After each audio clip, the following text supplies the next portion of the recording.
todos. Há quanto tempo, estava com saudade. Que Jesus nos abençoe neste momento, grandemente, e que esteja conosco nesta noite de reflexão sobre o Evangelho segundo o Espiritismo. E hoje nós vamos ver um capítulo muito interessante, porque algumas passagens,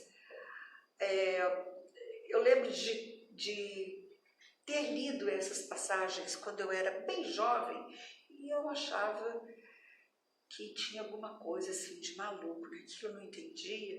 Eu estudava em colégio de freira e as freiras não explicavam. Então, que bom que tem Kardec, né? Muito bem. É o capítulo 23 do Evangelho segundo o Espiritismo, cujo título é Estranha Moral. O Evangelho, ele é... O Evangelho segundo o Espiritismo, ele é todo voltado para o aspecto moral do Cristo. É o que nos interessa do Evangelho. E neste capítulo é estranha moral. Então nós vamos ver por quê. Falando dos evangelhos, os evangelhos foram anotações que foram coletadas, mas assim, não diretamente da mão de Jesus, porque Jesus não escreveu nada. Então, e assim, dezenas de anos depois da morte de Jesus, começaram a escrever. Havia algumas anotações coletadas, mas começaram a escrever mesmo bem depois. E aquilo tudo que eles escreviam, eles tinham que passar para frente. Então, havia copistas. E os copistas copiavam os evangelhos, aquelas anotações, e passavam adiante. Os copistas eram analfabetos. Então, olha que interessante. Eles não copiavam, na verdade, eles desenhavam as letras. Então, um traço da letra que faltasse ou que estivesse a mais, já mudava a palavra, já mudava o sentido da palavra, mas foram copiando, e era cópia da cópia da cópia. Muito bem, eles faziam então isso. O que aconteceu? É possível então que algumas anotações ou informações não foram passadas, alguns ensinamentos de Jesus não tenham sido registrados ali, ou mesmo tenham inserido alguma anotação por conta deles, assim, das pessoas que escreviam. E era interessante porque as palavras não tinham espaço entre elas, era tudo emendado, então era muito difícil. E foi assim, então várias alterações, até que depois de uns 200 anos depois da morte de Cristo, essas informações, essas anotações começaram a se tornar mais canônicas, ou seja, sem possibilidade de mudança. E foi quando teve o concílio de Nicéia, em 325, isso já então no século IV, quando Constantino era o imperador. E ele decretou o cristianismo como religião oficial do Império Romano, mas precisava de um documento para registrar aquele momento, ter documento religioso. Então, evangelhos, ótimo. Eles receberam 72 evangelhos. Era evangelho de todo mundo, gente que não viveu ou conviveu com Jesus, gente que sim, que conviveu, gente que ouvia falar, o povo que vivenciou aquilo tudo. 72, mas apenas 4 foram escolhidos, não sei que critérios também foram utilizados, mas 4 foram os escolhidos para representar o cristianismo, que Mateus, Marcos, Lucas e João. Mateus e João conviveram com Jesus. Marcos e Lucas não, mas sabiam muita coisa sobre Jesus. Muito bem, as cópias continuaram. As cópias agora não tinha imprensa. Então, até a imprensa surgir, ficava aquela coisa, cópia da cópia. E veio a imprensa, gente, 11 séculos depois. Então era só... Mas tudo bem, não havia mais mudança, como eles já tinham se tornado canônicos, não podia sair daquilo. Já tinham. E aí chegou a imprensa, viva, 11 séculos depois. Viva Newman, salve Gutenberg, mas vieram as traduções. E aí um outro problema, né? Porque alguns fizeram ótimas traduções, outros nem tanto assim. Mas por que eu estou explicando tudo isso, contando historinha da verdadeira história, né? Eu já explico. Exatamente por causa desse capítulo, porque há controvérsias na forma que Jesus se expressa neste capítulo. E porque nós precisamos também entender em que contexto esses evangelhos foram escritos e como que eles foram aceitos. Então, é para explicar isso que eu falei tudo isso aqui para vocês, tá? Mas é um capítulo breve, ele é breve, mas ele é profundo, ele demanda uma reflexão muito cuidadosa da nossa parte.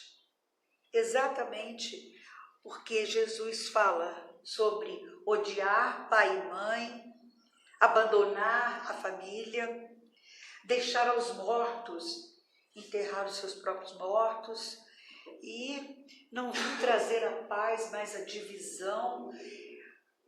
Por isso é estranha moral, tá? E são falas atribuídas a Jesus mesmo. E nós todos temos uma referência de Jesus assim, é aquela brandura, o amor, o perdão, a misericórdia, a caridade, a benevolência e todas as virtudes. A gente tem essa referência de Jesus, porque este é o eixo dos ensinamentos do Mestre. Então, a gente tem que ver como que ele vai falar tudo isso. Aí tá. Kardec organizou, então, esse capítulo propositadamente, que é para causar esse burburinho mesmo, para a gente perguntar, para a gente falar, mas como foi que Jesus fez isso? Daí o título, né? O título do capítulo, Estranha Moral. E Kardec já disse anteriormente, nos primeiros capítulos, ele falou que nenhuma palavra de Jesus é absurda ou fora de propósito. Então, tem que saber compreender. Ela não é fora de propósito, principalmente para quem consegue entender aquele sentido alegórico de Jesus, nas falas de Jesus. E neste capítulo, Kardec vai trabalhar especificamente com os evangelhos de Mateus e de Lucas. E Lucas diz o seguinte, eu diminuí, resumi, para que não me estendesse, porque o nosso tempo sempre é curto, né? Em Lucas, Jesus diz o seguinte, se alguém vem a mim e não odeia seu pai, sua mãe, sua mulher, seus filhos, seus irmãos e até a própria vida, não pode ser meu discípulo. Porque era preciso renunciar a tudo para seguir Jesus. Estranho? Claro, é estranho. Vamos ver em Mateus. Em Mateus, Jesus diz o seguinte, aquele que ama seu pai ou a sua mãe mais do que a mim, não é digno de mim. Aquele que ama seu filho ou sua filha mais do que a mim, não é digno de mim. Então, Então, à primeira vista, você fala assim, é totalmente contraditório com tudo que Jesus, nós estamos falando, gente, é do Cristo planetário. Não é de um profeta, nada, é do Cristo planetário que nos ensinou sobre todas as maravilhas do céu, do reino de Deus. Do amor, perdão, caridade, tudo aquilo. Mas quando precisava ser severo também era, né? Ele expulsou lá os vendilhões do templo, que estavam até cambista tinha lá no meio. E ele deu um jeito de botar o povo para correr. Mas ele fazia de forma justa, porque a brandura dele era o que chamava a atenção de todos. A família, na época de Jesus, porque aqui nós estamos falando de família, que é para odiar a família na época de Jesus era o único porto seguro que as pessoas tinham. O único. Isso, assim, não tinha, para mais do que cidadania, mais do que emprego, era a família. Porque qualquer coisa que acontecesse, alguém ficasse doente, alguém sofresse algum acidente, era a família que aguentava. Então, quem não tinha família, aí virava mendigo. Por isso que a gente via aquela quantidade de mendigos na rua, pessoas que não tinham família. Então, Jesus sabia da importância da família. Então, para interpretar essa passagem, nós temos que contextualizá-la. No hebraico, no aramaico, essa palavra, esse verbo, odiar, ele tem uma outra tradução, que foi preciso chegar no latim para as pessoas entenderem melhor. O hebraico daquela época e o aramaico nem existe mais, eram línguas muito pobres. Então significava amar menos. Mas veio uma outra tradução que eu achei que é melhor ainda, que é não colocar em primeiro lugar. Aí a gente consegue entender. Porque quem coloca os laços materiais, afetivos ou interesses pessoais acima das leis divinas, ainda não está pronto para segui-lo plenamente. Os laços familiares, sim, são sagrados, mas eles não podem representar empecilho para o progresso moral do espírito. Vamos continuar com os nossos afetos da mesma forma, mas não vamos deixar de progredir. Jesus fala nessa renúncia interior, mas não da destruição dos afetos. É para amarmos sem posse. E aí eu quero ver. Que é para servirmos sem submissão cega. É para aprendermos a escolher o bem, mesmo quando exige essa renúncia íntima. Eu estou falando de amor amadurecido, esse amor sem posse. É o amor amadurecido. Numa outra passagem de Jesus, em Lucas, um homem procura Jesus porque quer segui-lo. E Jesus disse a ele, segue-me, segue-me. Mas o homem respondeu, Senhor, permite-me que primeiro eu vá enterrar meu pai. Jesus lhe retrucou, deixa aos mortos o cuidado de enterrar seus mortos. Quanto a ti, vai anunciar o reino dos céus. Como assim? Jesus indo contra a piedade filial? Que crueldade! Mais uma vez, não é no sentido literal. Vamos refletir. Eu cheguei a pesquisar junto a alguns amigos judeus. Alguns estudiosos da cultura judaica comentam que esta postura de comparecer ao sepultamento do pai é para ser visto e lembrado na hora de dividir a herança. Jesus sabia com quem estava falando. Ele sabia, ele conhecia. Várias outras passagens que Jesus deu uma resposta meio estranha. Então, não, mas como? Ele sabia com quem estava falando. Ele sabia que ele traria aquela desculpa. E isso representa, então, um empecilho para que o rapaz seguisse Jesus. Quem são os mortos a que Jesus se refere? Ele usa a palavra mortos 2 vezes na frase aí. A primeira são as pessoas vivas, mas fisicamente vivas, né? Mas adormecidas espiritualmente, pessoas presas à vida material. A mesma coisa que mortos. Se não der um jeito de procurar uma forma de progredir, vai ficar adormecido eternamente. A segunda vez que ele usa mortos, já são realmente os desencarnados. Daí fica mais claro, né? Deixa, então, esses mortos, esses materialistas, o cuidado de enterrar os seus desencarnados. O corpo daquele que morreu. Aí fica bem mais claro, né? Então fica o ensinamento do Cristo. Não adiemos o chamado do bem indefinidamente, usando as convenções materiais como justificativa. É isso que nós temos de tentar fazer, pelo menos. Os deveres familiares são, sim, são importantes, mas não podem servir de fuga moral.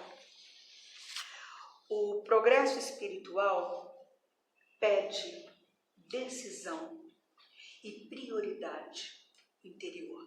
A vida espiritual não pode ficar sempre para depois. Não podemos viver eternamente adiando o bem.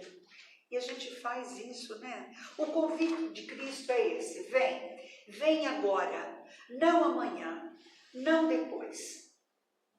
Tem que tomar uma decisão e saber usar o pensamento do verdadeiro cristão. Então vamos aproveitar enquanto estamos aqui, né? Vamos sim. Seguindo com mais uma passagem, a última deste capítulo. Mateus e Lucas mostram quase as mesmas afirmativas de Jesus sobre este tema. Não vim trazer a paz, mas a divisão. Segundo os evangelistas, Mateus e Lucas, Jesus disse: julgais que eu tenha vindo trazer a paz? Não, eu vos afirmo, não. Ao contrário, eu vim trazer a espada, pois vim causar a divisão na família, porque de hoje em diante, se acharem numa casa 5 pessoas, estarão elas divididas umas contra as outras. Mais uma vez, algo estranho. É a moral estranha.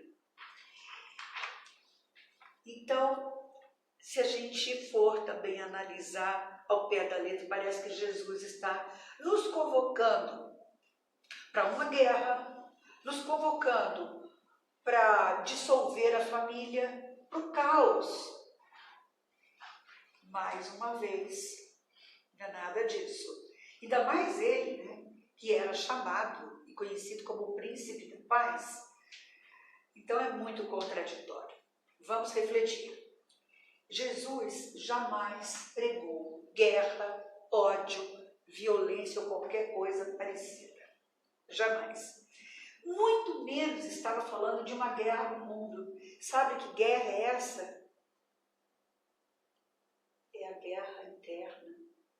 É a nossa guerra interior. Vamos entender que guerra é essa.